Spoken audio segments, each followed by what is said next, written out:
So everybody knows I have no love lost when it comes to Sam Montembeault. I think he can be better than he actually is. And I don't necessarily blame it all on him. I've always talked about Eric Raymond as goalie coach being the reason why he hasn't progressed very much or as quickly as he should. And then an article came out claiming that he should be getting paid more than he is right now. Huh.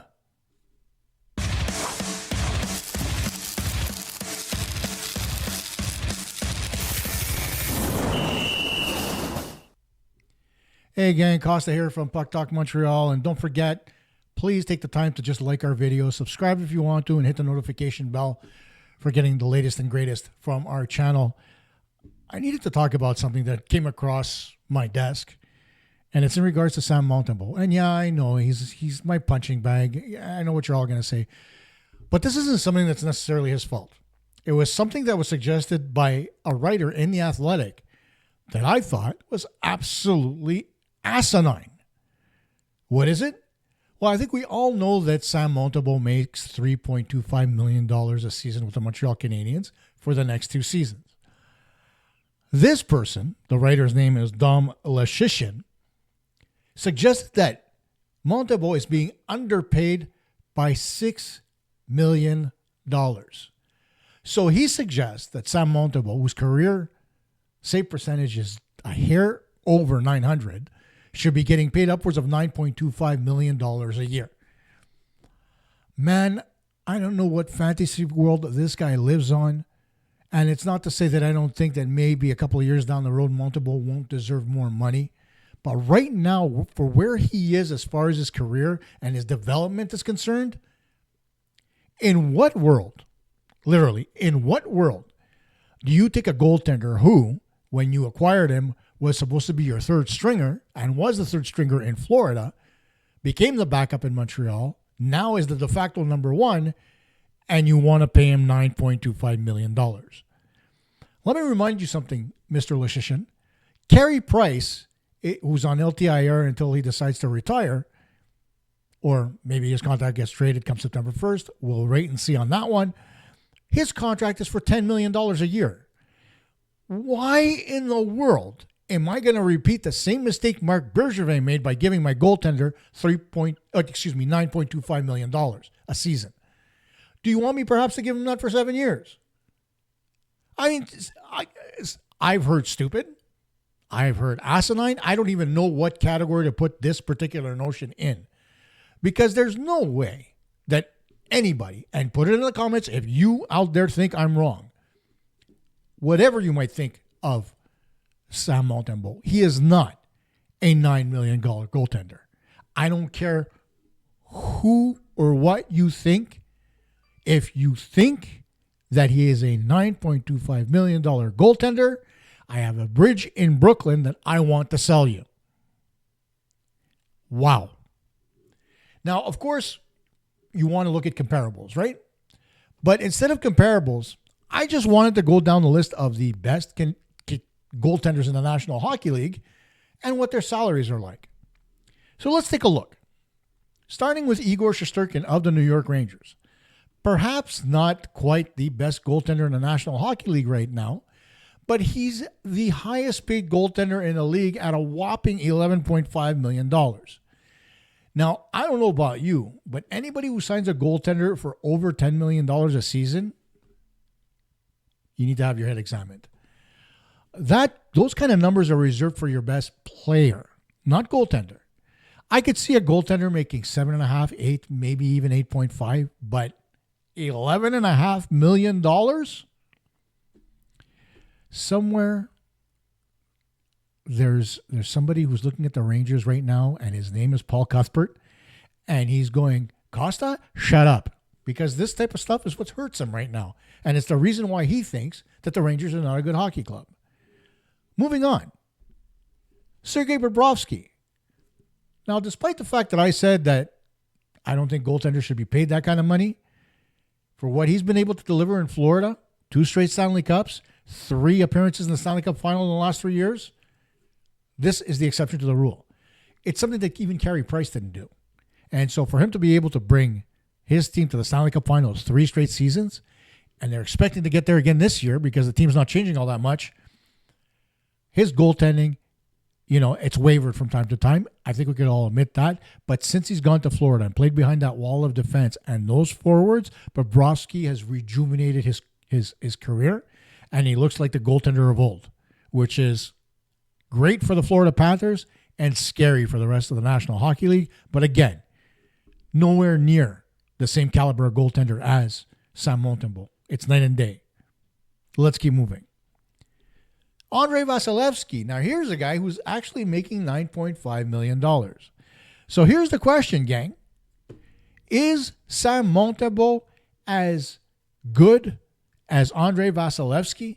And should he get paid the same amount of money as Andrei Vasilevsky? I know the answer to that question. Put yours in the comments, but I bet you it's going to be no. Because I would not put both those goaltenders in the same category. I keep moving. Next up is Connor Hellebuck at $8.25 million. Great regular season goaltender, has a lot to prove in the playoffs. 8.25, Vezina winner, that's a good number for him. Jeremy Swayman. Why did he get paid $8.25 million? Because the Boston Bruins waited too freaking long to settle with him, and he took them to the cleaners. Very reminiscent of what P.K. Subban did after his bridge deal with the Montreal Canadiens and Marc Bergevin, forcing Bergevin to trade him. Not the situation that P.K. wanted to see. I know there's a lot of fans that would have wanted to see P.K. stay here. We can talk about that on another show and another day. But Jeremy Swayman, given how he played last year, is not an $8.25 million goaltender. He's getting overpaid. He's got a lot to prove next season because when it was him and Omar, things were a little different. Now that he's the guy in Boston,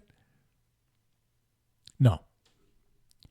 Then you've got Aiden Hill, Sam Montembeault's teammate on the upcoming Olympic team. He makes $6.25 million a season. I know it says Winnipeg Jets there. It's a typo on my part. But think about that for a minute. $6.25 million. Decent numbers for a guy like Aiden Hill. He's got better numbers at Sam Montembeault. So why not 6.25? Makes sense. And then, of course, you've got Jordan Binnington at $6 million. The starting goaltender for Team Canada.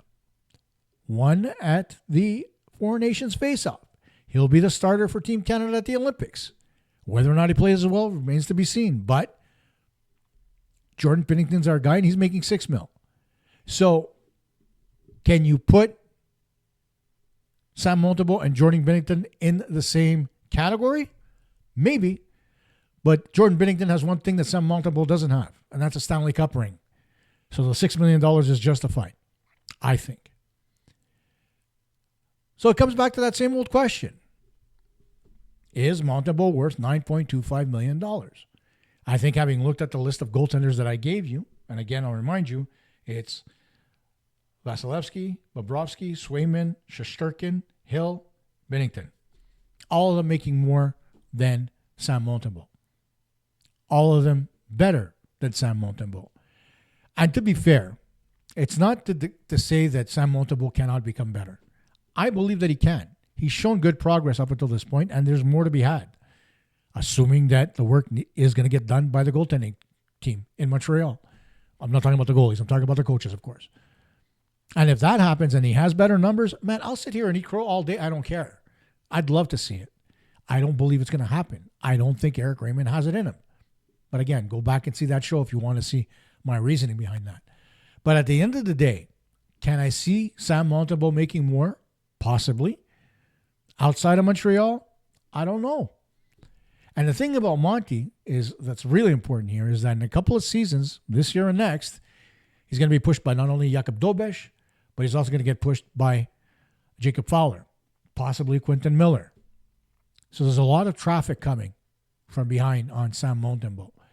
And so with the roster the way it is, and the contracts that Kent Hughes and Jeff Gorton are giving out to a lot of their key players to create that core, Suzuki, Hudson, Caulfield, Slavkovsky, there's going to be Demidov, and if there's going to have to be a goaltender at some point, right? Maybe another defenseman. They do have Noah Dobson long-term at 9.5, I believe it is, per year. So that core is there. The Montreal Canadiens window is open a crack. There's one more section that has to be raised, and that's in the goal. Once they get their goaltender, then the Montreal Canadiens are going to start to make their move and become a more competitive hockey club. But tell me what you think. Is Montembeault really worth $9.25 million? Tell me if you disagree. I'm trying to be logical here. In my world, not a chance in hell. But, I've been wrong before. But I don't think he is. And the proof is in the other contracts that I showed you. Do you believe that maybe he can make up to $6 million, just like Binnington? I mean, given that he had success at the World Championships, does that count for anything? I think it already has. And that's the reason why he's at 3.25. But again, put it in the comments. Give me a thumbs up. Like the video. Check out the other stuff that's on the channel. And we'll see each other next time.